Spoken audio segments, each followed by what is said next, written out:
Alright, back again with yet another ChatGPT tier list. Let's go.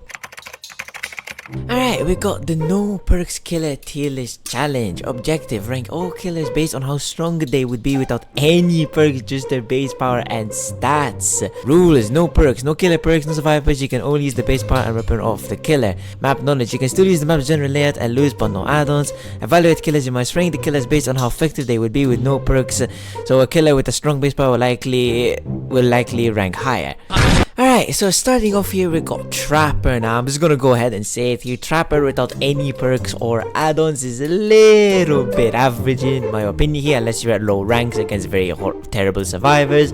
There is not really a chance you're gonna win with him. So I guess I'll put this guy in C tier. Next up, we got Wraith. Now Wraith is somewhat similar to Trapper here, but I do feel like he can do a little bit more. Even though you will have no perks, no add-ons, I still feel like Wraith will have a lot more gen pressure and map pressure all around. I feel like he won't do as bad, so I will put this guy up there in B tier. Next up, we got Billy. Now Billy, to be honest, he has a lot of map pressure, he has gen pressure, he can zoom around the map pretty easily even with no perks and no add-ons. If you're very good with Billy, you're not gonna struggle at all. You will likely get a 4k or at least a 3k. That being said, it all depends on the survivors. If you're playing at high rank like iridescent rank 1, then maybe a 2k at most. But you can still win with this guy with no perks and no add-ons. So I guess I'll put him as a strong A tier. Next up, we got Nurse. Next up, we got Myers. Now Myers is a little bit more complicated to rate. Usually without perks and without add-ons, it's gonna be a lot harder to get to tier 3. That being said though, it all depends on the survivors. If you're going against the good survivors, yes, you will struggle quite a lot. You will most likely end up losing, you won't get a single kill. But if you're at low rank against survivors who do not know what they're doing, you're most likely will be fine with him. However, I don't think he's S tier or A tier material. That again, he does have a little bit of map pressure, but nothing too crazy here. He really like kind of refers to Raid a lot. So I'm gonna put him next to Raid in B tier. Next up, we got Hag. Next up, we got Doctor. Now with Doctor, he has a lot of map pressure, he has gen pressure all around, not bad. His power itself can very easily pressure the survivors a lot. That being said, if you're also very good with Doctor here, you know how to use his power as well, you know how to end chases in a very short period amount of time, you won't struggle with him. I guarantee you will get at least like a 2 or 3k if you're high rank. If you're at low rank, you can most likely get a 4k, but that always depends on the survivors you're going against here. So with that said, I will put this guy in A tier next to Billy. Next up, we got Huntress. Now to be fair, Huntress, if you're very good with her, like if you know how to aim well and you hit your shots every time, you won't struggle at all. You'll most likely get a 4k even at high ranks. Usually if you're at low ranks and you're good with Huntress, it's a guaranteed 4k with or without perks or add-ons. Either way, if you're a little bit average or slightly bad with Huntress here, if like you don't have aim and you miss your shots, you're most likely not gonna get a single kill. So with all that said, I feel like S tier is where she is going to go. Next up, we got Booba. Now Booba, realistically here, depends a lot on his perks and add-ons. You can win with him without perks or add-ons and you can still at least get like a kill, maybe a 3k actually. But again, it really depends on how good you are with him and what rank you are at. So with all that said, I'm gonna put this guy in B tier. Next up, we got Freddy. Now, Freddy recently got changed and made him now way better than he used to be before he was just a laughing stock. Why you bully me? Now, actually, I feel like you can win without the perks or add-ons when you're playing him, even at high ranks. I feel like if you're good with Freddy and you know how to use his new power very nicely, then I guarantee you at least get a 3k easily. So, I guess I feel like A tier is where this guy is going to go. Next up, we got Pig. Now Pig is a very low-end killer. She does depend on her add-ons and perks quite a lot here. I feel like her power doesn't do enough alone. It's similar to Trapper here. She does have some gen pressure, but nothing too crazy here. It's just very minimum. So I feel like C tier is where she belongs. Next up, we got Clown. Now, Clown really is a complicated one to rate. Usually, Clown, you will rely a lot on his add-ons, but his power alone isn't that bad. I guess you can still probably get a 1k, maybe a 2k with him. If you're at high rank, if you're at low rank, you can go against baby survivors. You're most likely gonna get a 3 or a 4k with this guy. All around, not bad. He has some map pressure, but again, similar to Pig, nothing too crazy here. So I guess B tier is where this guy is going to go. Next up, we got Spirit. Next up, we got Legion. Right, now, Legion really depends on how good you are with this guy. His power alone isn't really the best. It doesn't really do much. Really, you're not gonna get the full value of his power that often, so it's a little bit on the letdown side there. So, B tier is where this guy is going to go. Next up, we got the Plague. Now, Plague's power alone is actually very, very powerful. It's actually very strong. Without perks and without add-ons, you can guarantee at least 1k or even a 3k at that point when you're high ranks. That being said, if you're very good with Plague, if you're not, then maybe you're gonna get only a 1k, maybe a 2k if you're lucky. All out in general though, her power will carry you throughout most of it, so you can easily win. So with all that said, I feel like S tier is where she is going to go. Next up, we got Ghostface. Now, Ghostface again is a little bit similar to Myers, but I feel like he's a lot better here. Ghostface, without add-ons and without perks, he can still be very, very effective here. His power alone, I feel like, is enough to get you at least a 3k or even a 4k. So, A tier is where this guy is going to go. Next up, we got Demo. Now, Demo alone has a lot of map pressure, has a lot of gen pressure, so that is very, very good. He can just use the portals and teleport around. Very, very nice. His power alone, he can either just like dash completely forward and hit the survivors.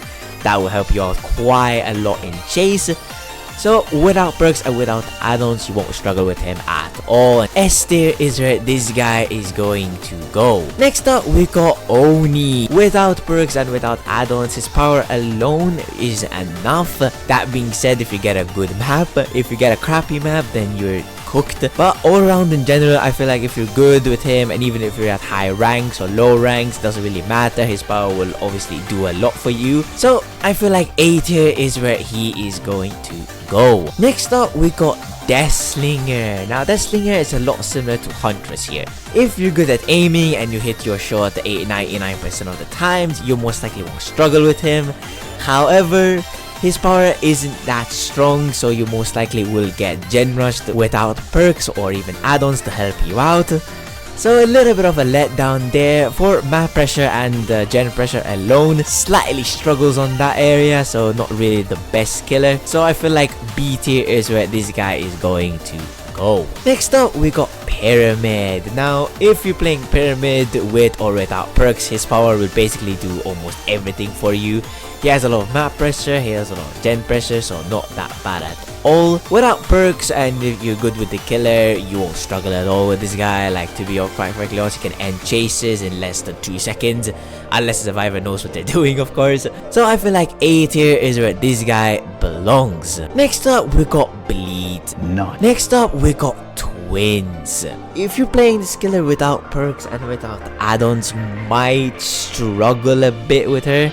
She's not exactly the best killer to play without perks or add-ons, but all around she does have some gen pressure and some map pressure here using Victor, so not that bad. I guess with all that said, B tier is where she is going to go. Next up, we got Trickster. Next up, we got Nemesis. Now, Nemesis's power is little bit on the underside without perks or add-ons. Is mainly very good in chase. It can end chases very quickly. That being said, as long as the survivor doesn't know what they're doing, then you'll struggle with this killer quite a lot, but you will most likely manage to get at least a kill or 2 if you're at high ranks, maybe. For gen pressure and map pressure is a little bit on the underside as well. He does have his zombies though. He got Julie and Frank, so they do help him out quite a lot in that, but nothing too crazy. So B tier is where this guy is going to go. Next up, we got Pinhead. Now, without add-ons and without perks, you are most likely still gonna guarantee at least a 2k minimum, even if you're high ranks. If you know how to play him, you know how to use his power a lot, you can end chases pretty fast with this guy.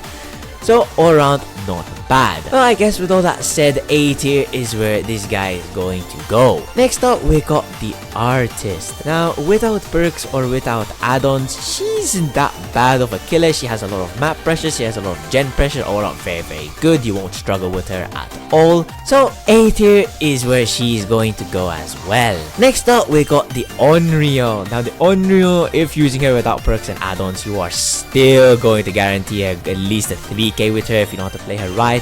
She can be very deadly. Map pressure and gen pressure, that's a 10 out of 10. Even without perks, she can just teleport to her TVs and easily counter everything. So with all that said, S tier is where she is going to go. Next up, we got the Dredge. Next up, we got Wesker. Now Wesker's power can end chases very quickly here. If you know how to play this guy easily, you can just flick around loops and easy ending chase in 2 seconds.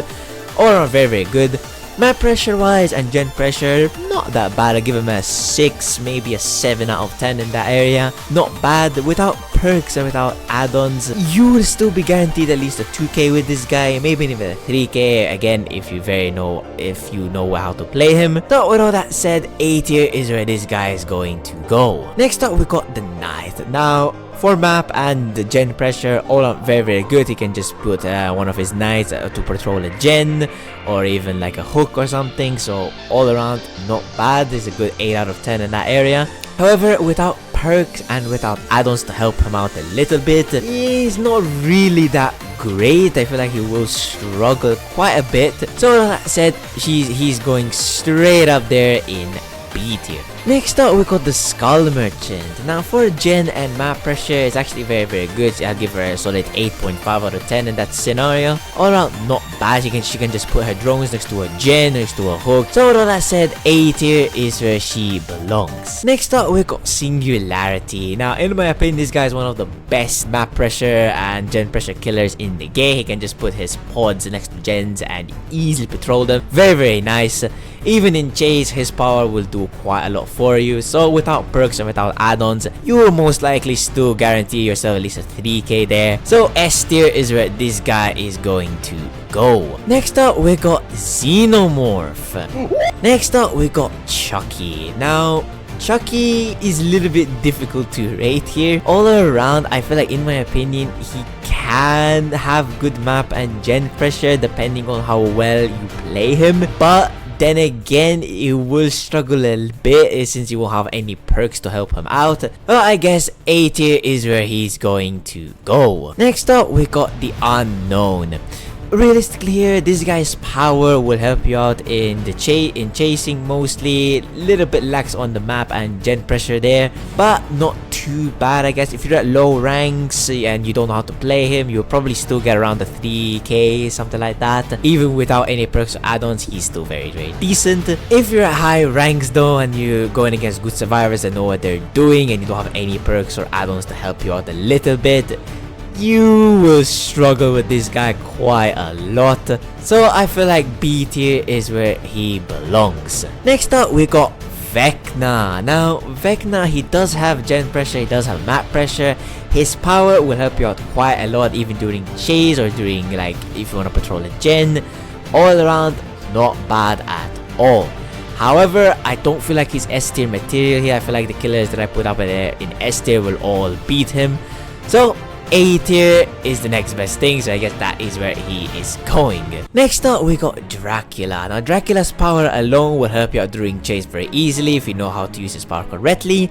However, if you want to patrol gens or have a little bit of map pressure going on, you might struggle a bit, but not too badly. I feel like he can still have a decent map and gen pressure all around. So like I said, this guy is going straight up there in A tier. Last but not least, we got the Houndmaster.